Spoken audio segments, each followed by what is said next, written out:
നിങ്ങൾക്ക് ഈ open marriage എന്നാണെന്നറിയോ? ഞാൻ ഈയിടെ ഇതിനെപ്പറ്റി കേട്ടെ. അതായത് നമ്മുടെ അണ്ടർസ്റ്റാൻഡിങ്ങിലുള്ള ഒരു കല്യാണം അല്ലെങ്കിൽ മാരേജ് എന്ന് പറഞ്ഞാൽ നമ്മളൊരു പാർട്ട്ണറെ കല്യാണം കഴിക്കുന്നു, പിന്നെ ആ പാർട്ട്ണർ കൂടുതലായിരിക്കും നമ്മുടെ ജീവിതകാലം മൊത്തം നമ്മുടെ റൊമാൻറ്റിക് ലൈഫും സെക്ഷൽ ലൈഫും. അതാണ് നമ്മൾ മോണോഗമി എന്ന് പറയത്തില്ലേ, അതായത് ഒറ്റ പാർട്ട്ണറെ ജീവിതത്തിലുള്ളൂ.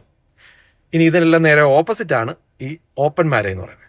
ഓപ്പൺ മാരേജ് എന്ന് പറയുന്നത് കല്യാണം കഴിക്കുന്ന ചെറുക്കനും പെണ്ണും കൂടെ അവർക്ക് തമ്മിൽ ഒരു അണ്ടർസ്റ്റാൻഡിംഗ് ഉണ്ട്. അതായത് നമ്മൾ കല്യാണം കഴിച്ചെങ്കിലും നമ്മൾ രണ്ടും മാത്രമല്ലായിരിക്കും, അല്ലെങ്കിൽ എനിക്ക് നിങ്ങളോട് മാത്രമല്ലായിരിക്കും ഒരു റൊമാൻറ്റിക് ലൈഫും ഒരു സെക്ഷുവൽ ലൈഫും ഉണ്ടാകുന്നത്. എനിക്ക് പുറത്തും അങ്ങനൊരു ബന്ധം ഉണ്ടാകാൻ പറ്റുമെന്നുള്ളൊരു അണ്ടർസ്റ്റാൻഡിങ്. ഇനി ഓപ്പൺ മാരേജിലും ചില നിയമങ്ങളുണ്ട്. അത് ഓരോ കപ്പിൾസിനെ അനുസരിച്ച് മാറും. അതായത് ചില കപ്പിൾസിന് അവരുടെ പാർട്ട്ണർ വേറെ ഏതെങ്കിലും പുറത്തുള്ള ഒരാളുമായിട്ട്, ഒരു വ്യക്തിയായിട്ട് ഒരു റൊമാൻറ്റിക് ലൈഫ് ഉണ്ടാകുന്നതിന് കുഴപ്പമില്ല. അതായത് ഇമോഷണൽ ആയിട്ടുള്ള ബന്ധം, ഫിസിക്കൽ ബന്ധം പാടില്ല. എന്നാൽ ചില കപ്പിൾസിന് ഫിസിക്കലി സെക്ഷൽ ചെയ്താലും സെക്ഷൽ ആക്ടിവിറ്റി ചെയ്താലും റൊമാൻറ്റിക്കൽ, അതായത് ഇമോഷണലി ബന്ധം ഉണ്ടായാലും ഇവർക്ക് പ്രശ്നമില്ല. ബേസിക്കലി ഹസ്ബൻഡ് വേറൊരാളത്തിൽ പോയാലും വൈഫ് വേറൊരാളത്തിൽ പോയാലും ഇവർക്ക് അണ്ടർസ്റ്റാൻഡിംഗ് ഉണ്ട്. അതായത് ഇവർക്കൊരു പ്രശ്നമില്ല. അപ്പൊ ഇതിന് ഇവർ തന്നെ ചില ഗുണങ്ങളും ചില ദോഷങ്ങളും പറയുന്നുണ്ട്. അഡ്വാൻറ്റേജ് ആയിട്ട് പറയുന്നത് ഒന്ന് ഓപ്പൺ കമ്മ്യൂണിക്കേഷൻ, അതായത് എൻഹാൻസ്ഡ് കമ്മ്യൂണിക്കേഷൻ എന്ന് പറയുന്നത്. അതായത് ഒരു പാർട്ട്ണറുമായിട്ട് ഇങ്ങനെ ഇരുന്ന് ഒരു ഓപ്പൺ സെക്സിനെ പറ്റി സംസാരിക്കണമെങ്കിൽ എല്ലാവർക്കും ഒന്നും പറ്റത്തില്ല. ഇവരുടെ കാഴ്ചപ്പാടിൽ ഒരു പാർട്ണറുമായിട്ട് അങ്ങനെ ഇരുന്ന് സംസാരിക്കണമെങ്കിൽ അത്രയും ഒരു ഓപ്പൺ കമ്മ്യൂണിക്കേഷൻ വേണം. അതുകൊണ്ട് ഇവരുടെ കമ്മ്യൂണിക്കേഷൻ ബെറ്റർ എന്നുള്ള രീതിയിലാണ്. ഇനി രണ്ടാമത്തെ അഡ്വാൻറ്റേജ് ഇവർ പറയുന്നത് ഒരു റെഡ്യൂസ്ഡ് പ്രഷർ.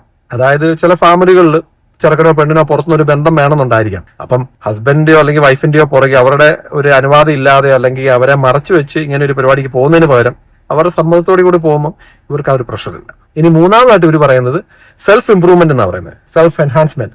അതായത് നമ്മളിപ്പോൾ ഒരാളുടെ അടുത്ത് നിൽക്കുന്നവരല്ല വേറൊരാളുടെ അടുത്ത് നിൽക്കുന്നത്. അപ്പം 50-60 കൊല്ലം ഒരാളുടെ അടുത്ത് നിൽക്കുമ്പം അവർ അവരെ തന്നെ പഠിക്കുന്നില്ല. അപ്പൊ ഇവർ പല ആൾക്കാരായിട്ട് മീറ്റ് ചെയ്യുമ്പം ഇവർക്ക് അത് തന്നെ അവരെ തന്നെ ഇമ്പ്രൂവ് ചെയ്യാൻ സഹായിക്കുന്നതാണ് ഇവർ പറയുന്നത്. ഇനി ഇതിന്റെ ഡിസ്അഡ്വാൻറ്റേജ് ആയിട്ട് പറയുന്നത് ആദ്യമത്തെ തന്നെ സോഷ്യൽ സ്റ്റിഗ്മ. അതായത് ഇങ്ങനെ ഒരു കാര്യം ഒരു കപ്പിൾ ചെയ്യുന്നതെന്ന് പറഞ്ഞു കഴിഞ്ഞാൽ എല്ലാവരും ഒന്ന് ഞെട്ടും, ഫാമിലി ആണെങ്കിലും നാട്ടുകാർ ഞെട്ടും, അല്ലേ? ഇനി രണ്ടാമത്തെ ഡിസ്അഡ്വാൻറ്റേജ് ഒരു ഇമോഷണൽ ടർബുലൻസ്. അതായത് ഒരു കപ്പിളിനെ എടുത്താൽ ചിലപ്പം ആ ഒരു ഭാര്യയ്ക്കും ഭർത്താവിനും രണ്ടുപേർക്കും ഇങ്ങനത്തെ ഒരു ഓപ്പൺ മാരേജിന് ചിലപ്പം സമ്മതം ഇല്ലായിരിക്കാം. ചിലപ്പം ഭർത്താവിന്റെ ഒരു പ്രഷറാണോ അല്ലെങ്കിൽ ഭാര്യയുടെ പ്രഷറാണോ ചിലപ്പം ഒരാൾ സമ്മതിച്ചെന്നിരിക്കാം. അപ്പം മറ്റേയാൾക്ക് ഉണ്ടാകുന്ന ഒരു ഇമോഷണൽ ടർബുലൻസ് ഉണ്ടല്ലോ, അതും ഇതിനൊരു കാരണം തന്നെയാണ്. ഇനി ഈ ഓപ്പൺ മാരേജ് എന്ന് പറയുന്ന ഒരു പുതിയ കൺസെപ്റ്റ് ഒന്നും അല്ല, ഇത് പണ്ട് മുതലേ ഉള്ളതാണ്. പക്ഷെ ഇതിപ്പോൾ പറയാൻ കാരണം ഇപ്പോഴത്തെ പുതിയ ജനറേഷന്റെ ഇടയ്ക്ക് ഇത് ഭയങ്കരമായിട്ടൊരു ട്രാക്ഷൻ പിടിക്കുന്നുണ്ട്. അതായത് അതിന് കാരണം ഇവർ പറയുന്നത് പണ്ടത്തെ കാലം പോലല്ല, ഇപ്പോൾ ഒരു ഈക്വൽ ഓപ്പർച്യൂണിറ്റിയാണ്, അല്ലെങ്കിൽ എല്ലാവർക്കും അവരായിട്ടുള്ള ഫ്രീഡം ഉണ്ട്. പണ്ടിപ്പോൾ നമ്മുടെ നാട്ടിലൊക്കെ ആണെന്നെങ്കിൽ ഒരു പെണ്ണ് ആണിനെ കല്യാണം കഴിച്ചു കഴിഞ്ഞാൽ ആണിന്റെ കീഴിൽ നിൽക്കണം എന്നൊക്കെ ആയിരുന്നല്ലോ. ഇപ്പൊ അതൊക്കെ മാറി. അതായത് പെണ്ണിനും അവളുടേതായിട്ടുള്ള പവറുണ്ട്, ആണിനും അവളുടെ പവറുണ്ട്. അപ്പം ഞങ്ങൾക്ക് ഞങ്ങളുടെ ഫ്രീഡം ഉണ്ട്. അപ്പൊ ഇതൊരു ഫ്രീഡത്തിന്റെ ഭാഗമായിട്ടാണെന്ന് അവർ പറയുന്നത്. എനിവേ, ഇപ്പോഴത്തെ ഒരു പുതിയ തലമുറയ്ക്കകത്ത് ഇതിപ്പോൾ ഒരു ഭയങ്കരമായിട്ട് ട്രാക്ഷൻ പിടിച്ചു വരുന്നുണ്ട് ഈ ഓപ്പൺ മാരേജ് എന്ന് പറയുന്നത്. നിങ്ങളുടെ അഭിപ്രായം എന്താ ഇതിനെപ്പറ്റി?